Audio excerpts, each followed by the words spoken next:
ଆରେ ଶ୍ୱଶୁର ଗାଁରେ ଦୋଳ ଯାତ୍ରା ହବ, ପୁଣି ମୁଁ ପୁଣି ଯିବିନି? ଏଁ? ଆରେ ମୁଁ ଜାଣିଛି। ଆରେ ଦୋଳ ଯାତ୍ରା ପାଖେଲା ମାନେ ତୋ ଫୋନ ଟା ନିଶ୍ଚୟ ଆସିବ।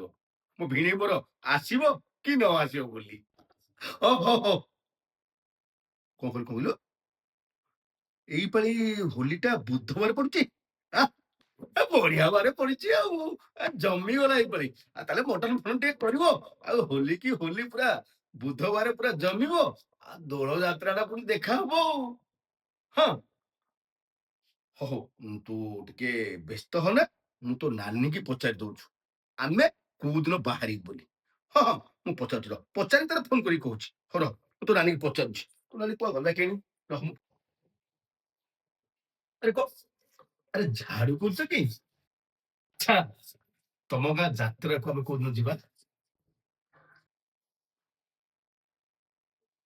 ଗତ ବର୍ଷ ଦୋଳ ଯାତ୍ରାକୁ ଯାଇଥିଲେ ଯେ ମଦ ପାଣି ପିଇକି ମୋ ନାକ ନିଶ ତଳେ ପକେଇ ଦେଇଥିଲେ। ଆରେ କଣ ଭାବୁଛ ଯେ? ଆରେ କହୁନ ଆମେ କୋଉଦିନ ଯିବା? ନାଇଁ ନାଇଁ, ଏ ବର୍ଷ ଆମ ଗାଁରେ ଯାତ୍ରା ହବନି। କଣ କହୁଥିଲେ ମହାପ୍ରଭୁଙ୍କୁ ଖାଲି ପଣା ପାଣି ଦେଇକି ପୂଜା କରିକି ରଖିଦେବେ ବୋଲି। ଆମ ଗାଁରେ ଏ ବର୍ଷ କିଛି ଯାତ୍ରା ହବନି। अगर हम करें तो करें क्या, बोले तो बोले क्या। दुनिया रे के ही तोरो नाही रे निज